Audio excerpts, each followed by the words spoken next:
గిరిధర్ గారు డిస్కనెక్ట్ అయింది. Okay, connect చేస్తున్నాం మళ్ళీ.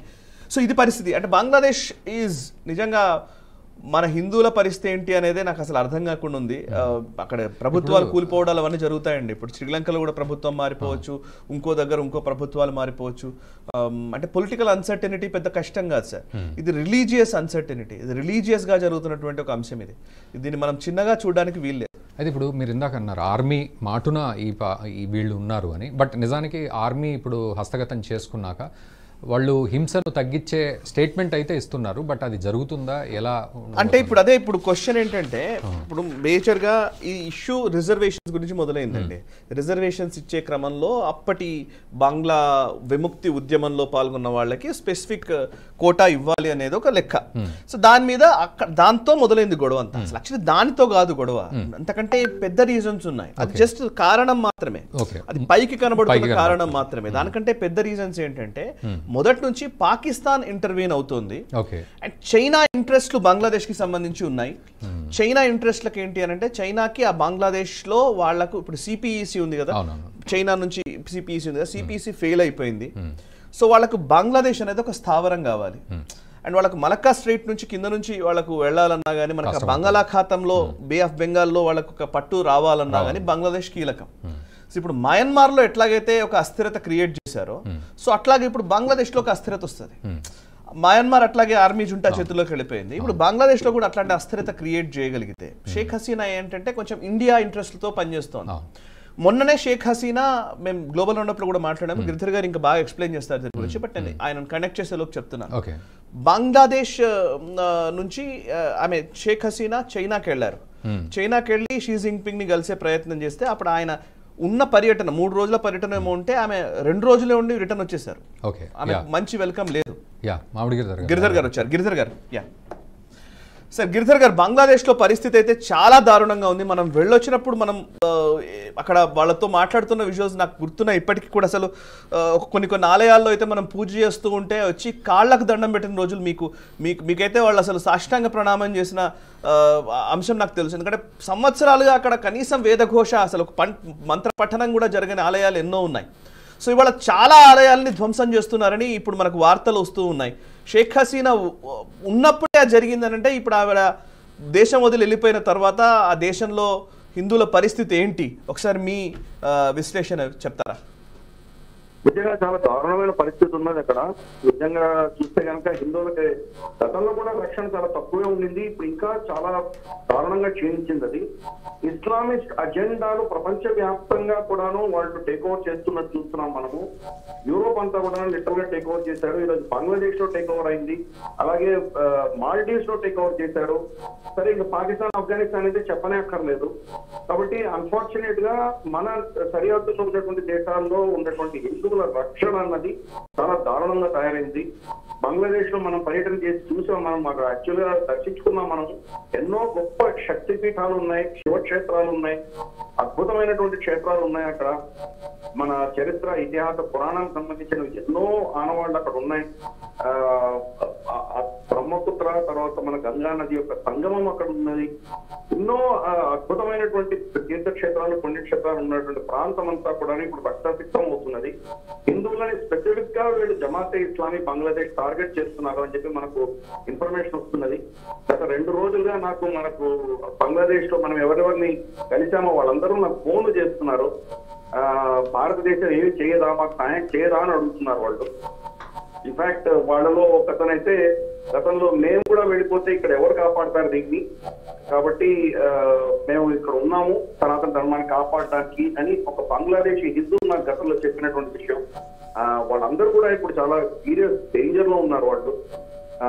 ఇదే అదును చూసుకొని, ఈ గొడవలు అదును చూసుకొని ఈ శక్తులన్నీ కూడా, ఇస్లామిక్ శక్తులందరూ కూడాను గుళ్ళను ధ్వంసం చేస్తున్నారు, స్త్రీలను మానవంగాలు చేస్తున్నారు, వీళ్ళని హిందూ పురుషులను చంపుతున్నారు. చాలా అతి కిరాతకంగా దారుణంగా ఉన్న పరిస్థితి. పైపెచ్చు షేక్ హసీనా భారతదేశానికి వచ్చింది అన్నటువంటి వార్తలతోటి ఇంకా anti India, anti Hindu narrative అన్నది విపరీతంగా తీసుకొస్తున్నారు అక్కడ. మనం ఏ గెస్ట్ హౌస్ దిగామో ఆ గెస్ట్ హౌస్ కింద వీధిలో ఉన్నటువంటి వీడియోస్ నాకు పంపించారు. వాటిని మీకు కూడా పెట్టాను నేను. ఇప్పుడే చూసాను అక్కడ చూపించాను కూడా ఇప్పుడే. భయంకరంగా యాంటీ ఇండియా నరేటివ్ అనేది వాళ్ళు తీసుకెళ్తున్నారు. వాళ్ళు చాలా దారుణమైన పరిస్థితి అక్కడ ఉన్నది. హిందువులకు మాత్రం రక్షణ లేకుండా ఉన్నది. సార్ యూనిస్ ఖాన్ అన్నటువంటి వ్యక్తి, ఆయన నోబెల్ ప్రైజ్ విన్నర్, నోబెల్ గ్రామీణ బ్యాంక్ ఆయన స్టార్ట్ చేశారు. బహుశా ఆయనని ఇంటరిమ్ ప్రైమ్ మినిస్టర్ గా డిక్లేర్ చేస్తారని కొన్ని వార్తలు వింటున్నాము. కానీ ఆయన కూడా నిన్న ఒక రిపోర్ట్ ఏం చెప్పారంటే, మీ తమ్ముడు, మీ ఇంటి పక్కన తమ్ముడు ఇంట్లో మంటలు ఉంటే కనుక అది అతని అంతర్గత విషయాలు నాకేం పట్టదు అని వీల్లేదు. భారతదేశం సార్ ఒక్క నిమిషం యాక్చువల్లీ ఇప్పుడు మీరు విజువల్స్ చూస్తూ ఒక్క నిమిషం సార్ నేను మీ దగ్గరకు వస్తాను. విజువల్స్ చూస్తూ ఉంటే బంగ్లాదేశ్లో నేషనలిస్ట్ హబ్ 2023లో వెళ్ళినప్పటి విజువల్స్ మేము ప్లే చేస్తున్నాము. ఈవెన్ ఇప్పుడున్న విజువల్స్ కూడా ప్లే చేయాల్సిందిగా పీసీఆర్ని అడుగుతున్నాను నేను. ఇప్పుడున్న పరిస్థితి కూడా మనం చూడాలి. ఎందుకంటే అక్కడ కనబడుతున్న విజువల్స్ చూస్తేనేమో చాలా ప్రశాంతంగానే ఉన్నది. అప్పుడు చాలా ఆలయాలు, ధ్వంసమైన ఆలయాలకు మేము పోయాము. అక్కడున్న కొన్ని పెద్ద పుణ్యక్షేత్రాలకు మేము వెళ్ళాము. ఆ టైంలో ఉన్న విజువల్స్ ఇవి మీరు చూస్తున్న స్క్రీన్ మీద కనబడుతున్నవి. అండ్ ప్రస్తుతం ముజీబుర్ రెహమాన్ విగ్రహాన్ని కూడా ధ్వంసం చేస్తున్న విజువల్ మనం చూడొచ్చు. ఇప్పుడు ప్రస్తుతం విజువల్స్ ఇవి. ప్రస్తుతం విజువల్స్ని కంటిన్యూస్గా ప్లే చేయాల్సింది కోరుతున్నాను. యాక్చువల్లీ గిరిధర్ గారు, ముజీబుర్ రెహమాన్ విగ్రహాన్నే ధ్వంసం చేసే స్థాయికి వెళ్ళింది అని అంటే ఇది ఒక స్ట్రాంగ్ మెసేజ్ అంతేనా కాదు? ఇది పాకిస్తాన్ నుంచి ఇస్తున్న మెసేజ్గా భావించాలా, లేకపోతే మొత్తం అసలు ఇప్పుడు ఈవెన్ బంగ్లాదేశ్ నుంచి వచ్చిన షేక్ హసీనా కనుక భారత్ ఆశ్రయం ఇస్తే మా పరిస్థితి ఇంకా దారుణంగా ఉంటుందని అక్కడున్న హిందువులు మనతో చెబుతున్న వాపోతున్న పరిస్థితి ఉంది. దీన్ని మీరు ఎట్లా చూస్తారు? నిజంగా చూస్తే కనుక అక్కడ అన్ఫార్చునేట్ గా మనకు పాకిస్తాన్ కి సంబంధించినటువంటి అసెట్స్ ఎవరైతే ఉన్నారో జమాతే ఇస్లామీ బంగ్లాదేశ్, వాళ్ళు ఇప్పటికీ కూడా వాళ్ళు బంగ్లాదేశ్ ఒప్పుకోరు. వాళ్ళు పాకిస్తాన్ లో అభిన్నవాగ్గానే ఉండాలి అని కోరుకునేటువంటి శక్తులు అవి. పాకిస్తాన్ ఆర్మీకి మద్దతు పలికి అక్కడ ఉన్నటువంటి హిందువులను, అక్కడ ఉన్నటువంటి బంగాళీ ఉద్యమాలు చేసిన వాళ్ళని ఊచకోత పోసారు. వాళ్ళు అల్ట్రా ఏమంటారంటే మనకు ఇస్లామిక్ అజెండా తీసుకొని వెళ్ళేటువంటి వాళ్ళ సంస్కృతి ఏంటో, వాళ్ళ ఆలోచన దృక్పథం ఏంటో ఇంతకాలమైనా కానీ కూడాను, రమారమి 50 ఏళ్ళు అయినా కానీ కూడా వాళ్ళలో మార్పు లేదు. ఖలీదా జియా వచ్చినప్పుడు వాళ్ళు మళ్ళీ వాళ్ళ ఇస్లామిక్ అజెండా ముందుకు తీసుకెళ్లారు. షేక్ హసీనా వస్తే దాన్ని కొంత కంట్రోల్ చేయగలిగింది ఆవిడ.